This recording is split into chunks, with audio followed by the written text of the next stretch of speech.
ومولانا وملجانا ومأوانا محمد نبي الأمين المكين الحنين الكريم الرؤوف الرحيم. أما بعد فأعوذ بالله من الشيطان الرجيم. بسم الله الرحمن الرحيم.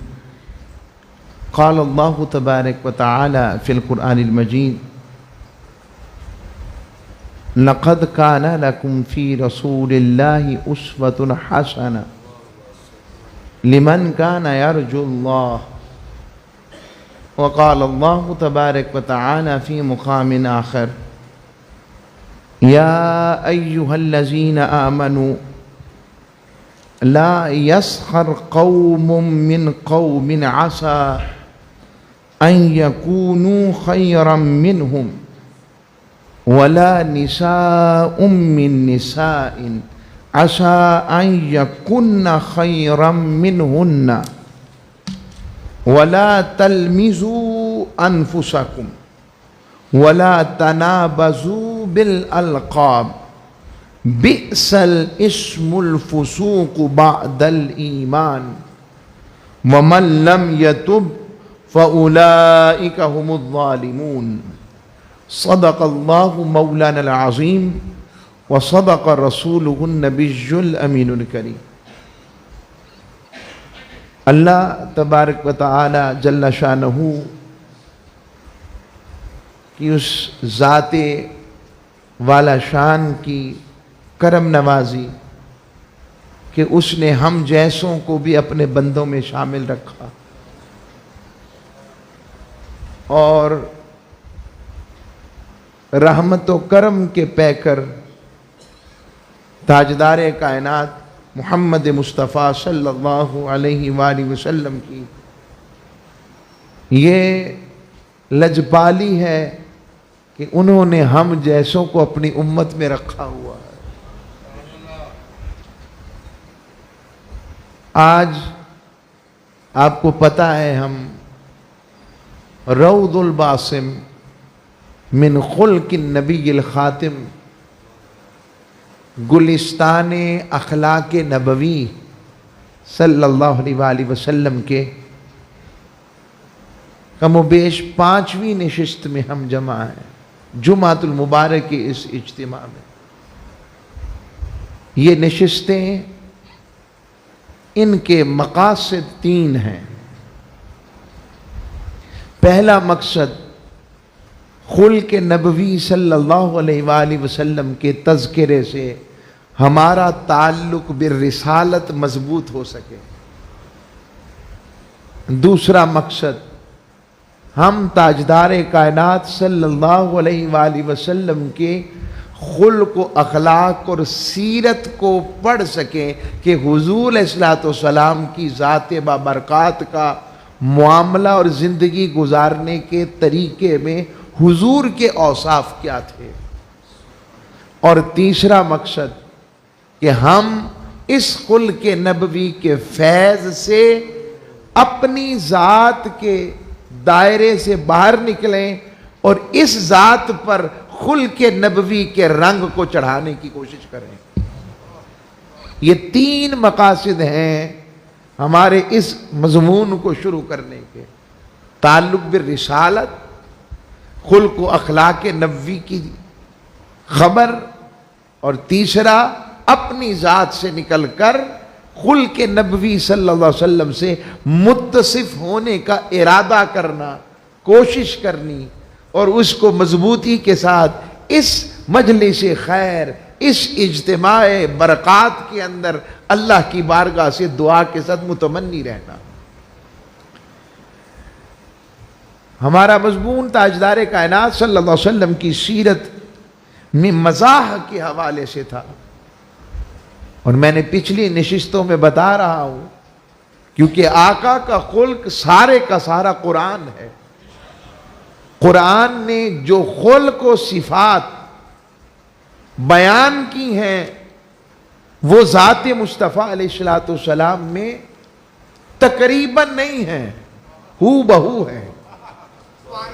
ہو بہو ہے، کامل ترین شکل میں ہے، اکمل ترین ہے.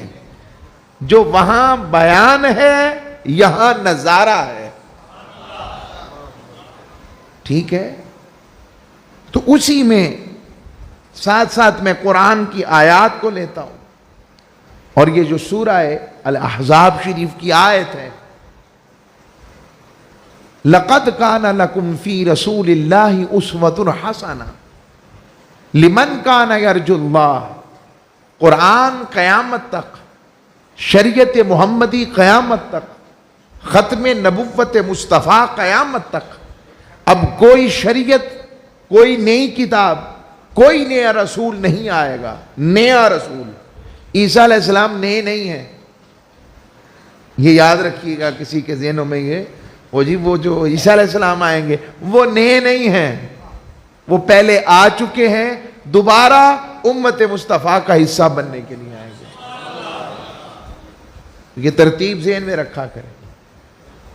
کئی لوگ غلط فہمی میں ڈال دیتے ہیں، جن کا اپنا رستہ گم ہے وہ آپ کو کہیں گنبد خضرا کے رستے سے گم نہ کر دیں. یاد رکھیں. تو اللہ نے دو چیزیں اس میں ارشاد فرمائی ہیں. یہ آیت جہاں اپنے عنوان میں تاجدار کائنات کے سیرت کا پتہ دیتی ہے، آقا علیہ الصلوۃ والسلام کے اسوہ کامل کا پتہ دیتی ہے، وہاں اس آیت میں رب نے فیصلہ بھی فرما دیا ہے اور قیامت تک کے لیے چیلنج بھی دے دیا ہے.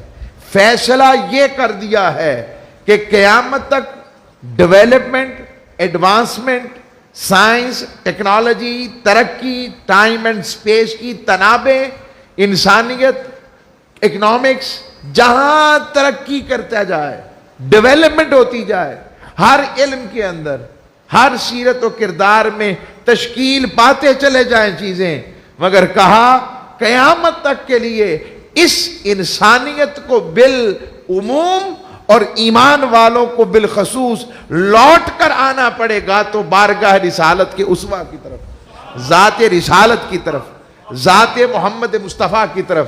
ادھر سیرت کے عنوان امانت، دیانت، صداقت، خلق، اخلاق، کردار، محبت، نسبت، لین دین، ہر چیز میں جس شخصیت کو رب نے کامل ترین صورت میں پیش کر دیا ہے تو کہا لَقَدْ كَانَ لَكُمْ فِي رَسُولِ اللَّهِ أُسْوَةٌ حَسَنَةٌ. اے ایمان والو سن لو، تمہارے لیے بہترین نمونہ اگر کوئی ہے تو وہ صرف اور صرف ذات محمد مصطفیٰ علیہ السلام کی ذات اور ان کی سیرت ہے. بس وہی ہے. اور چیلنج بھی دے دیا، قیامت تک لا کر دکھاؤ. ہے ہی بنائی ایک ہے، بنانے والا تو میں ہوں، بناؤں گا تو پھر نہ بنا نہیں سکتا. کب بنا تو سکتا ہوں مگر بناؤں گا نہیں، کیونکہ محبت ایک سے ہوتی ہے اور وہ میرا محبوب ہے، وہ ذات محمد مصطفیٰ علیہ السلام. اس لیے تاجدار کائنات کی سیرت میں یاد رکھیں، ہمارے ینگسٹرز لوگ، بچے یوٹیوب پر، فیس بک پر، کیونکہ پوری دنیا کی چیزیں اب آ جاتی ہیں ویسٹرن ورلڈ کے، کبھی کسی ان کے کیا کہتے ہیں اس کو، وہ کسی کردار سے متاثر ہوتی ہیں، کبھی کوٹیشنز کو وہ اپنے سٹیٹس کا حصہ لگاتی ہیں. یہ سٹیو جاب کی ہے، یہ فلاں کی ہے، یہ فلاں سائنٹسٹ کی ہے. میں انہیں ایک ہی بات کہتا ہوں، ٹھیک ہے آپ کی پسند ہے مگر اسوہ حسنہ ایک ہے جس کی تشکیل رب نے ایسے کی ہے کہ ذات رسالت کھلی کتاب کی مانند ہے. ان کے سیرت کے کسی حصے میں ڈارکنیس نہیں ہے، اندھیرا نہیں ہے، روشنی ہے، نور ہے، تبیین ہے، اصلاح ہے اور خیر ہے. نہ جن کے حسن جیسا حسین کوئی اور نہ جن کی سیرت جیسی جمیل کوئی. ان کی سیرت جمیل ہے، ان کا حسن حسین ہے. اس لیے رب نے یہ نہیں کہا لَقَدْ كَانَ لَكُمْ فِي رَسُولِ اللَّهِ أُسْوَةٌ، کہ تمہارے لیے میرے رسول کا نمونہ کافی ہے. کہا نہیں، أُسْوَةٌ حَسَنَةٌ. کہ جیسے محبوب کو ظاہری طور پر میں نے ہنسی بنایا ہے، اسی طرح میرے محبوب کی سیرت بھی ہنسی ہے۔ یہ صورت سبحان اللہ سبحان اللہ۔ مولا علی اور مرتضیٰ ایسے ہی نہیں فرماتے تھے، فرماتے کہ جو حضور کو دیکھتا دور سے، آقا کی شخصیت کو دیکھ کر روب میں آ جاتا، یعنی حضور کی شخصیت کا روب ایسا، شخصیت ایسی تھی، مگر جب قریب ہوتا تاجدار کائنات کے انداز زندگی کو دیکھتا تو پھر کہتے فریفتہ ہو جاتا، قربان ہو جاتا، لجپالی دیکھ کر، عطا دیکھ کر، حضور کا انداز سخن و کرم دیکھ کر، آئے سبحان اللہ۔ تو آج بھی ہم نے جو مضمون رکھا وہ میں نے ساتھ ساتھ اسی انداز میں فرمایا، اے ایمان والو، سورہ الحجرات کی آیت نمبر 49، 49 نمبر سورہ، 12 نمبر اس کی آیت، فرمایا اے ایمان والو اجتنبوا کثیرا من الظن، اے ایمان والو بچو، بدگمانی سے بچو، اور اس سے پہلے اے ایمان والو کوئی قوم تم میں سے کسی دوسری قوم کا مذاق نہ اڑائے۔ مذاق، ٹو میک اے ہیومر، ہیلریس فیل کرنا، انفیریئر سٹائل میں۔ آگے میں آتا ہوں، کیونکہ ہو سکتا ہے جس کا مذاق اڑایا جا رہا ہے وہ اللہ کی راہ میں بہتر ہو، اللہ کے ہاں وہ بہتر ہو۔ اب اس میں ساری چیزیں آ گئی، اب یہ ہمارا فیس بک کے ذریعے ساری دنیا سنتی ہے، کالج یونیورسٹیز کے ہمارے بچے بھی۔ اب میں جملہ بولنا پڑ رہا ہے مجھے، ریگنگ کرنا، کہ یہاں پر وہ سینئرز جو ہیں جونیئر کوئی آتے ہیں تو ان کے ساتھ مذاق کی انتہا کا بہت زیادہ بلی کرنا، ان کو ذہنی طور پہ ٹارچر کرنا کہ ہم سینئرز ہیں، ایسے کرو ایسے کرو، ریگنگ کرنا، یہ ساری چیزیں۔ پھر رہی شہی کسر سوشل میڈیا اور وہ ایسے کلپس فلم ڈراموں کے اندر دکھا کر، اور کئی بچے پھر ذہن میں انتظار کرتے ہیں کہ ہم جب سینئر ہوں گے تو ہم کب ایسا کریں گے۔ ایسا چھوٹا بڑا چھوٹے کے ساتھ کرتا ہے، کئی نئے کام پہ لگ گئے بچے تو سینئر جونیئر کے ساتھ ایسا کر رہا ہے۔ میری بات آ رہی ہے سمجھ؟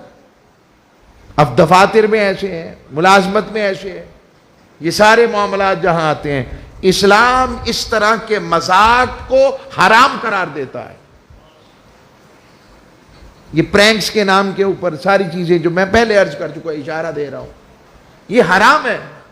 اب کئی ذہنوں میں آئے گا پھر اسلام میں لائیونیس نہیں ہے کہ مذاق کرنا، یعنی بالکل خشک ہو کے بیٹھ جائیں، ہنس بھی نہیں سکتے، نہیں۔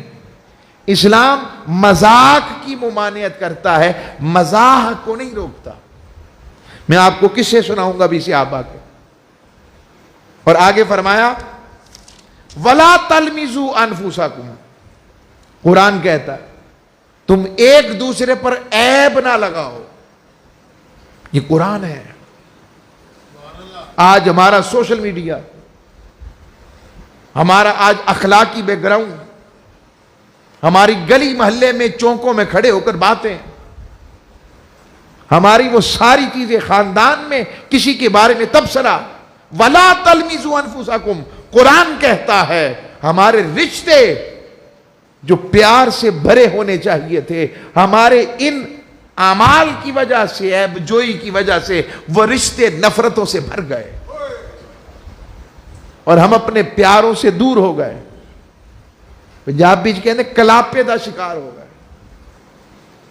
میں آپ سے ایک جملہ پوچھتا ہوں، پہلے عید کے تہواروں پر گھروں میں لوگوں کے رش رہتا تھا، کوئی اس کے گھر جاتا ہے، کوئی اس کے گھر جاتا ہے، آنا جانا رہتا تھا، دسترخوان وسیع رہتے تھے، کمانے والا ایک تھا مگر برکت بڑی تھی۔ آج بتائیں، کئی لوگوں سے پوچھتے ہیں یار ہم تو عید سو کے گزارتے ہیں، بس میں سچ بول رہا ہوں یا غلط؟ ٹھیک بول رہا ہوں۔ اس کی سب سے بڑی ریزن وَلَا تَلْمِزُوا أَنفُسَكُمْ، جب ہم کسی کے بارے میں عیب ہی کرتے رہیں گے، نیگیٹو ہی سوچتے رہیں گے، نیگیٹیوٹی ہی تلاش کرتے رہیں گے، تو پھر دل کے اندر گرہیں لگنا شروع ہو جائیں گی. پھر وہ وقت آئے گا وہ بندہ اچھی بات بھی کرے گا تو آپ کو اچھا نہیں لگے گا. اچھا یہ حال صرف رشتہ داروں کا یا ان کا نہیں، ہمارے مذہبی طبقے کا بھی یہی حال ہے. مذہبی طبقے کا یعنی سب سے تگڑا مقرر وہ ہے جو دبنگ انداز کے اندر، اس کو دبنگ کہتے ہیں، میں ذرا جملے ادب پہ ابھی بھی بول رہا ہوں، جو دوسروں کو لتاڑ کے رکھے. حق پرستی کا مطلب یہ ہے کہ اسلام سے خارج کیا جائے ہر وقت. اور ہم جانتے نہیں، ہماری نوجوان نسل بڑی تیزی سے ان باتوں سے متنفر ہو رہی ہے. حق کے لیے اخلاق کو بد کرنا ضروری نہیں.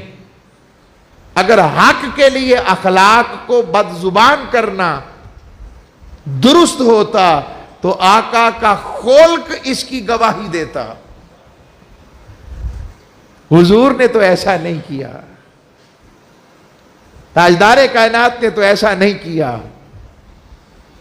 ہائے ہائے ہائے، حضور نے ایسا بولیے. اختلاف کرنا وہ کوئی بات نہیں، ممکن ہے. میں یہ ساری باتیں کر رہا ہوں. آگے وَلَا تَنَابَزُوا بِالْأَلْقَابِ،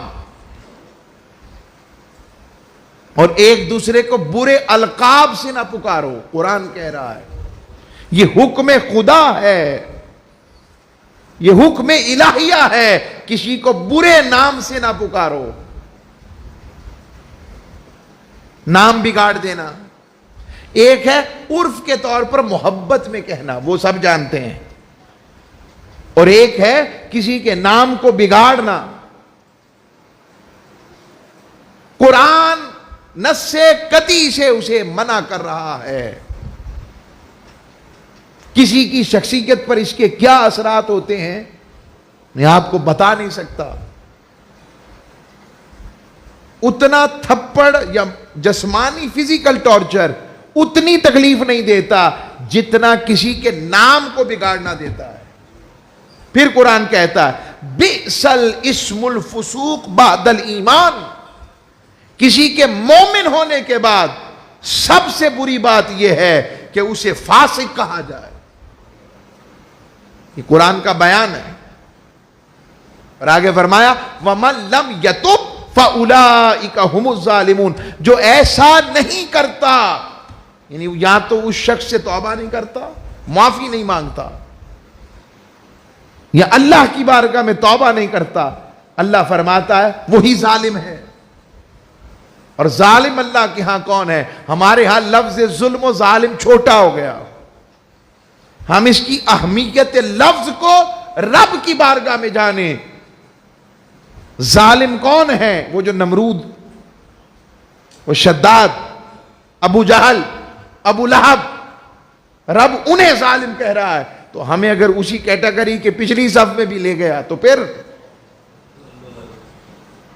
میں جو توبہ نہیں کرتا، لوٹتا نہیں، جھنجھوڑا نہیں جاتا، اسے سمجھ نہیں لگتی،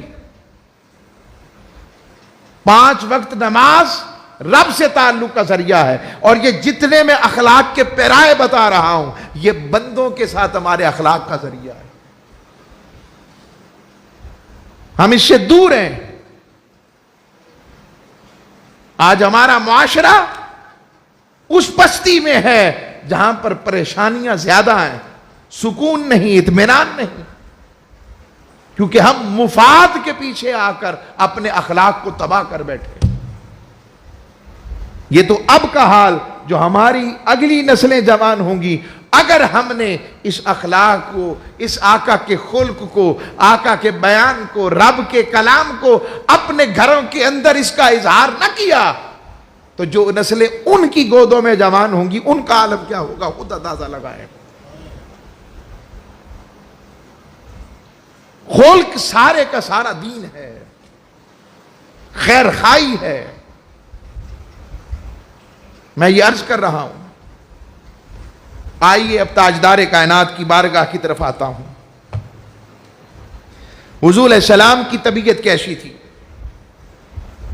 حضرت عبداللہ بن مغیرہ بیان کرتے ہیں کہ تاجدار کائنات صلی اللہ علیہ وسلم سے زیادہ، اب مذاق اور مزاح کو سمجھ لیجیے نا آپ نے، مزاح ایسی بات کرنا کہ کشت زعفران مجلس ہو جائے، ایسی بات کر دینا جس سے محبت کی اچانک وہ کمی نہ سمجھے بلکہ خوش ہو جائے کہ کیسی اچھی بات کر دی۔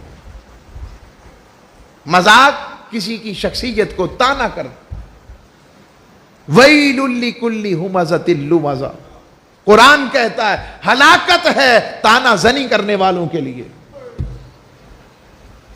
قرآن ہے۔ فرمایا، وہ فرماتے اب آقا کی سیرت تکتے ہیں، فرمایا میں نے رسول اللہ صلی اللہ علیہ وسلم سے زیادہ کسی کو خوش مزاج نہیں دیکھا۔ ہائے ہائے ہائے ہائے ہائے ہائے ہائے، حضور سے بڑھ کر کوئی خوش مزاج نہ تھا۔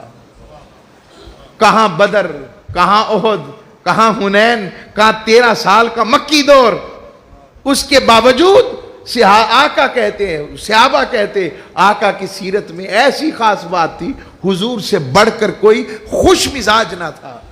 اور اب ہمارے ہاں ہم سے بڑھ کر کوئی خشک مزاج نہیں ہے، خشک مزاج۔ ہمارے ہاں تو اب ایسی طبیعتیں ہو گئیں، میں اپنی بات کرتا ہوں کہ ہمارے ہاں دیسی گھی پڑا ہونا ہماری طبیعت کی وجہ سے وہ بھی خشک ہو جائے، دیسی گھی بھی خشک ہو جائے، چوپڑے آ جائے، بند ہو جائے کہ میں کس کے پاس آ گیا ہوں، خوش مزاج۔ اور آگے کہتے ہیں صرف یہ نہیں تھا کہ حضور علیہ الصلوۃ والسلام، پھر آپ سے زیادہ کوئی تبسم کرنے والا ہم نے نہیں دیکھا۔ آپ ذرا آنکھیں بند کر کر چند لمحے یہ صرف کیفیت دیکھے۔ میں یہ نہیں کہتا حضور کے چہرے والے تو بڑے لوگ ہیں جنہوں نے چہرے کی خیر پائی ہوگی، بس ایک تصور کرے حضور علیہ السلام کی بارگاہ کے تبسم کی خیر کیسی ہوگی۔ وہ کہتے ہیں حضور سے زیادہ کوئی تبسم والا چہرہ نہ تھا کہ اتنا تبسم فرمایا۔ آگے فرمایا بال بچے والے تو آپ کی اس خوش مزاجی کو اپنے لیے باعث فخر سمجھتے تھے اور بہت خوش ہوا کرتے۔ اب میں اس کی ایک روایت سناتا ہوں۔ حضرت ابن ابو الورد، یہ نام ہے ان کا، ابو الورد، ورد کہتے ہیں وردہ پھول کو، گلاب کے پھول کو ورد کہتے ہیں، تو اس کا مطلب سرخ پھول والا یا سرخی والا حضور نے نام رکھا۔ حضرت ابو الورد سے روایت ہے حضور نے میری طرف دیکھا نا جب ایک دن، تو کبھی تو مجھے بھی تک لیتا، تیرے تکنے پہ بک گیا ہوتا، تو کبھی تو مجھے بھی تک لیتا، تیرے تکنے پہ بک گیا ہوتا۔ فرماتے ہیں حضور نے میری طرف دیکھا تو سرخ و سفید رنگ کا مالک تھا میں، آپ نے فرمایا تم تو ابو الورد ہو، یعنی تازہ پھولوں کی طرح ہو۔ ہائے ہائے ہائے۔ اور راوی جبارہ کہتے ہیں آپ نے ان سے دل لگی کرنے کے لیے مزاح فرمایا، یار تم تو ایسے تازہ پھولوں کی طرح ہو۔ سبحان اللہ سبحان اللہ، حضور علیہ السلام سے بڑھ کر کوئی تازہ پھول کیا ہوگا؟ سارا گلشن میں پھول ہوتا ہے، حضور وہ پھول ہیں جس میں سارا گلشن ہے۔ آئی سمجھ؟ سارے پھول گلشن میں ہوتا ہے، اور یہاں عجیب منظر ہے، یہ وہ پھول ہے جس میں سارا گلشن ہے۔ ہائے ہائے ہائے ہائے۔ تو فرمایا دل لگی فرماتے۔ حضرت انس ابن مالک کا بھائی تھے، چھوٹے بھائی، عمیر نام تھا ان کا شاید، تو ان کا ایک بلبل کا بچہ تھا، بلبل کا بچہ، تو وہ بلبل کے بچے کو بڑا پیار کرتا تھا، وہ فوت ہو گیا. تو حضور علیہ السلام نے جب ملنا عمیر سے، حضرت عمیر سے پوچھنا وہ تمہارے بلبل کا کیا حال ہے؟ یا رسول اللہ وہ تو فوت ہو گیا. اور جب دیکھنا کہ حضور نے دل لگی کرنی، کہاں عرشوں کے راہی، کہاں وہ زبان جس پہ کلام الہی اترتا ہے، کہاں وہ ذات والا شان جس کے لیے نبی بھی کھڑے ہو کر استقبال کریں، اور کہاں آقا علیہ السلام کی زندگی کا یہ حسن کہ چھوٹے سے چھوٹا بچہ حضور کے پاس آئے تو حضور اس کے مطابق بات کر رہے ہیں. باری جان، یہ ہے آقا علیہ السلام کا اخلاق. ساڑھے انگ نہیں سی، ہمیں دیکھا تو بچے بھاگ جاتے ہیں. جلالی آ گئے، جلال والے آ گئے، غصے والے آ گئے، پرے ہو جاؤ پرے ہو جاؤ. حضور آتے تو صحابہ بچے حضور کے ایسے اکٹھے ہو جاتے، سرکار آ گئے. ہمیں دیکھنا چاہیے ان باتوں کو. پھر ایک روایت میں آتا ہے حضرت عائشہ صدیقہ، یہ مختلف روایتوں کے ساتھ ہے، میں صرف دو روایتیں سناتا ہوں. حضرت عائشہ کے پاس صدیقہ رضی اللہ تعالیٰ عنہ، ان کے پاس جو ہیں وہ ایک ضعیف خاتون بیٹھی تھی. حضور علیہ السلام تشریف لائے تو پوچھا یہ کون ہے؟ فرمایا یا رسول اللہ ہی من اخوالی، یہ میری خالاؤں میں سے ہیں، خالہ ہیں. فرمایا اچھا. تو انہوں نے کہا یا رسول اللہ میں جنت جاؤں گی؟ میں ملا کر روایت بیان کر رہا ہوں. تو حضور نے فرمایا بوڑھی عورتیں جنت میں نہیں جائیں گی، اور ایک روایت میں کوئی بھی بوڑھی عورت جنت میں نہیں جائے گی. یہ بات ان پہ بڑی طبع پر ناگوار گزری کہ حضور کا فرمان ہے، پتہ نہیں میں جنت نہیں جاؤں گی، مجھے میرا فیصلہ ہو گیا. اتنا یقین انہیں تھا حضور پر، امتی ہمیں کیوں نہیں ہے، اس میں یقین تھا کہ وہ پریشان ہو گئی. تو آقا علیہ الصلوۃ والسلام سے حضرت عائشہ نے کہا وہ تو بڑی پریشان ہے، آپ نے انہیں کیا کہا ہے؟ فرمایا انہیں بتاؤ کہ وہ بوڑھی ہو کر جنت میں نہیں جائیں گی، جنت میں وہ جوان ہو کر جائیں گی. جوان یہ میں آقا علیہ السلام کا طریقہ و انداز بتا رہا ہوں، یہ حضور کا طریقہ ہے، حضور کا اخلاق ہے.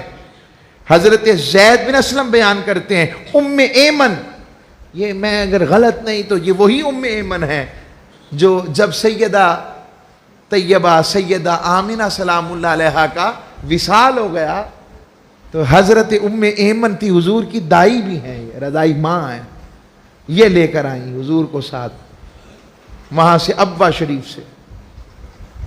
6 سال کے محمد مصطفیٰ علیہ السلام انہیں لے کر آئیں. تو ان کی بعد میں شادی کر دی تھی حضرت زید بن حارثہ کے ساتھ، ان کی شادی ہوئی تو حضرت اسامہ بن زید ان کے بیٹے تھے دونوں کے. تو اسامہ بن زید حضرت ام ایمن حضور کی بارگاہ میں آئیں، عرض کیا کہ وہ حضور آپ چلتے نہیں، میرے شوہر حضرت زید نے آپ سے وقت لیا تھا، آپ چلیں میرے ساتھ، تشریف لے جائیں. تو اب حضور کا جملہ سنیے گا. فرمایا آپ کا شوہر وہی نہیں ہے جس کی آنکھیں سفید ہیں؟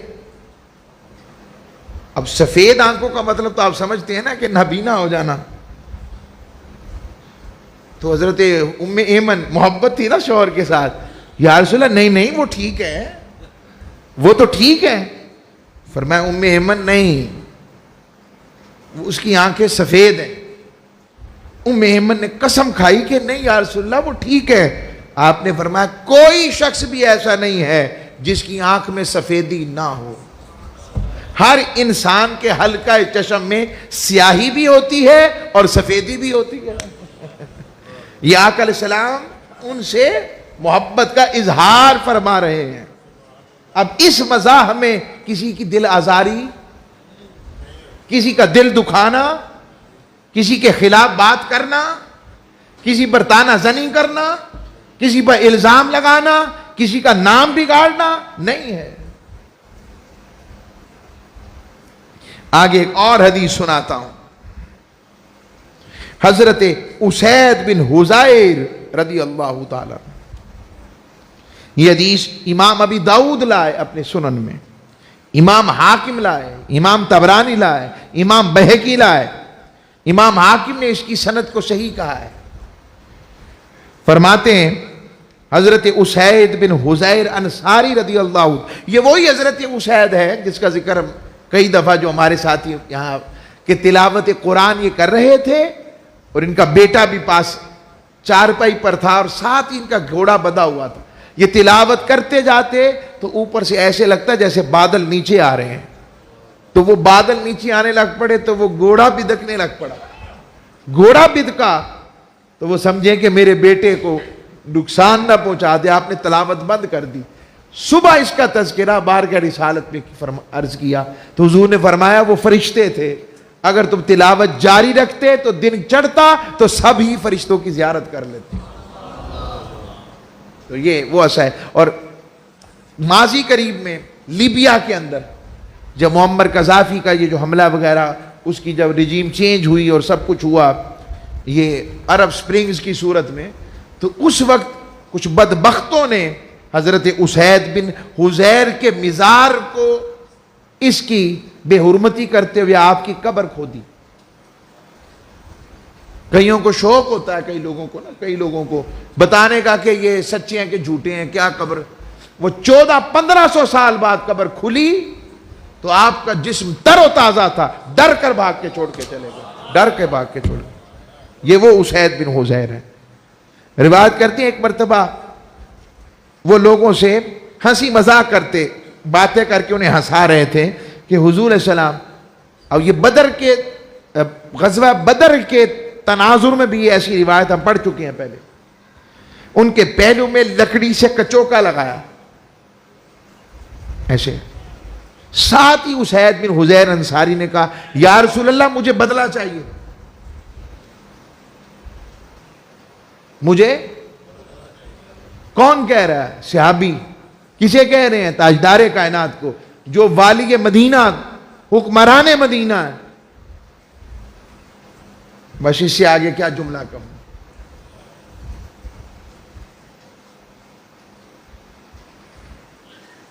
کہنے کو ہم حضور علیہ السلام کے امتی ہیں مگر سیرت کی ایک رمق بھی ہمارے ہاں کمزور ہوتی نظر آتی۔ تو آپ نے فرمایا تم بدلہ لے لو بھائی۔ انہوں نے عرض کی یا رسول اللہ آپ کے بدن پر قمیص ہے، اور جب میرے بدن پر اس وقت قمیص نہیں تھی حضور نے اپنی قمیص مبارک اٹھا لی، اور انہوں نے آپ کو اپنے بازوؤں میں لے لیا، میں واری جاؤں، اور آپ کے پہلوؤں کو چومنے لگ پڑے۔ سبحان اللہ، یا رسول اللہ بس میرا یہی ارادہ تھا، یہی میرا بدلہ تھا۔ مجھے لگتا ہے یہ اس صحابی ہونے کے ساتھ یہ جو شرف ملا تھا کہ اسید بن حزیر نے آقا کے جسم کو مس کیا تھا، اب قبر کی مٹی نے کہا ہوگا کہ اسید کو کیسے کچھ کہے، اس سے جسم مصطفیٰ ملا، اس سے جسم مصطفیٰ ملا ہے۔ حضور کے ایک صحابی ہیں بڑے مزاح والے تھے، یہ ذرا سیریس قسم کا مزاح تھا، اور وہ ایسے تھے کہ حضرت حشام بن عروہ بیان کرتے ہیں ان کا نام تھا نعیمان، حضرت نعیمان، نون عین یا میم الف، ہم تو نعمان وہ علیحدہ ہے، یہ نعیمان ہے۔ ایک دیہاتی اونٹنی پر سوار ہو کر حضور کی بارگاہ میں پہنچا، توجہ رہے بس، اور مسجد کے دروازے پر اونٹنی بٹھا کر حضور کی خدمت میں حاضر ہوا۔ حضرت حمزہ بن عبد المطلب، حضرت امیر حمزہ بھی ساتھ تھے، اور چند صحابہ انصاری وہ بیٹھے ہوئے تھے، ذرا مزاح کے موڈ میں تھے۔ تو صحابہ نے نعمان رضی اللہ تعالیٰ عنہ سے کہا یار کیا کمال اونٹنی ہے، ویسے بڑی موٹی تازی اور تگڑی اونٹنی ہے، کاش تم اسے ذبح کر دو نا، اگر اس کا سالن کھائیں نا اور اس کو کھائیں تو مزہ بڑا ہے۔ حضرت نعمان نے کہا واہ کیا بات ہے، تو انہوں نے کہا نہیں حضور ناراض ہوں گے، انہوں نے کہا نہیں نہیں ہم حضور کو منا لیں گے, اگر تم ایسا کر لو گے تو حضور اس اونٹنی کا تاوان دے دیں گے اور ہمارے بہانے سے گوشت کھانے کو مل جائے گا. حضرت نعمان نے کہا اگر میں نے ایسا کیا تو تم سب نے میری شکایت حضور کو لگا دینی ہے اور حضور نے پھر مجھ پہ ناراض ہونا ہے. صحابہ نے کہا نہیں نہیں ہم ایسا نہیں ہونے دیں گے, تم کرو. نعمان کھڑے ہوئے, باہر بہانے سے گئے اور جا کر اونٹنی کے گردن پر نیزہ مارا اور پھر وہاں سے بھاگ گئے. راستے میں حضرت مقداد بن عمر ملے, وہ ایک گھڑا کھود رہے تھے مٹی کا. تو نعمان نے ان سے کہا اے مقداد مجھے اس گھڑے میں چھپا دو اور مجھ پر کوئی چیز ڈھک دو اور کسی کو میرے بارے میں نہیں بتانا, کیونکہ میں ایک نئی حرکت کر کے آیا ہوں. حضرت مقداد نے اس کو چھپا دیا. جب وہ دیہاتی مسجد سے باہر نکلا تو اونٹنی ذبح ہوئی پڑی تھی. تو وہ چیخنے لگا, حضور باہر تشریف لائے. آپ نے فرمایا یہ حرکت کس نے کی ہے؟ تو اب کون جھوٹ بولے حضور کے سامنے؟ یہ تو ہم ہیں جھوٹے وعدے کرنے والے, ہم ہیں اللہ سے بھی, رسول سے بھی اور اپنے آپ سے بھی. ہم ہیں جھوٹے, وہ سچے لوگ تھے. عرض کی نعمان نے کیا ہے. کہا کہاں گیا ہے؟ چلو ڈھونڈو اسے. حضور اس کی تلاش میں, ان کی تلاش میں نکلے. آپ کے ہمراہ حضرت حمزہ بھی تھے, حتیٰ کہ حضرت مقداد کے پاس پہنچ گئے حضور. حضرت مقداد سے پوچھا اے مقداد نعمان کہاں ہے؟ حضرت مقداد خاموش. آپ نے دوبارہ فرمایا نعمان کہاں ہے؟ عرض کچھ نہ کیا اور کہا, ساتھ ہی کہا مجھے اس کا کوئی خاص علم نہیں ہے. اشارہ کر دیا, مجھے کوئی خاص علم نہیں ہے. حضور کو پتہ لگ گیا کہ جگہ کو کھولو, اور جب کھولا تو مٹی کے اندر دفن تھے. تو حضور نے فرمایا اے اپنی جان کے دشمن ایسی حرکت کیوں کی؟ انہوں نے کہا یا رسول اللہ باخدا, جس نے اس اللہ کی قسم جس نے آپ کو حق کے ساتھ مبعوث فرمایا ہے, مجھے تو حضرت حمزہ اور ان ساتھیوں نے اس سب کچھ کروایا مجھ سے, اور انہوں نے ایسی ایسی باتیں کہی تھی ہم بچا لیں گے, ہم کر لیں گے. پھر حضور نے اس عرابی کو اونٹنی کے بدلے مال دے کے راضی کیا اور صحابہ سے کہا جاؤ اونٹنی لے جاؤ اور کھاؤ. پھر جب کبھی حضور اس صحابی کی حرکت کو یاد کرتے تو آپ خوب ہنستے, حتیٰ کہ حضور کے پچھلے دانت بھی نظر آتے تھے. یہ میں آقا علیہ السلام کی باتیں سنا رہا ہوں آپ کے حضور کے صحابہ کی. ایسا بھی تھا, پتا تھا حضور اس سے بہتر مال دیں گے اسے, حضور اس سے بہتر اونٹنی دے دیں گے. حضور علیہ السلام پر مال تھا. اب اس چکر میں آج کوئی ایسا نہ کر لے.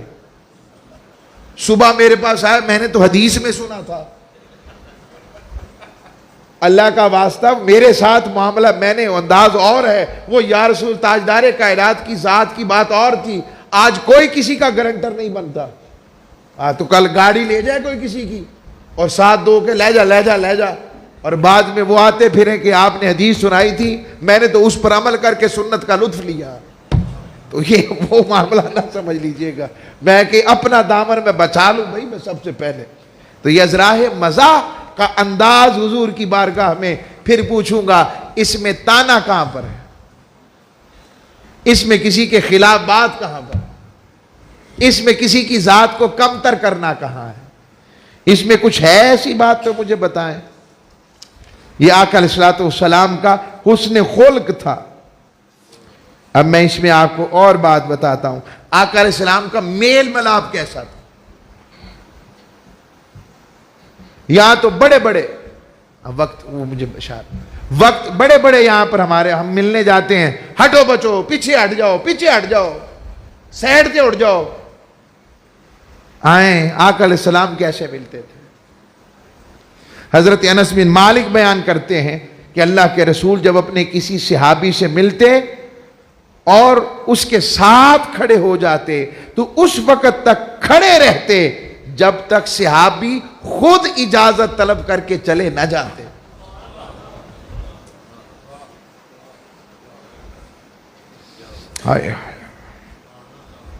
اور آپ کا کوئی صحابی آپ سے ملتا تو آپ کا دست مبارک اپنے ہاتھ میں تھام لیتا، تو آپ اپنا ہاتھ مبارک کشادہ دلی سے اس کو تھما دیتے، اچھا یہ لو، اور آپ اس وقت تک اپنا دست اقدس اس سے نہ چھڑاتے جب تک حضور کا وہ صحابی خود اپنا ہاتھ چھوڑ نہ دیتا۔ ایتھے تے انج ہاتھ ملاندے نے، انج یہ آقا علیہ السلام کی بارگاہ کی باتیں سنا رہا ہوں۔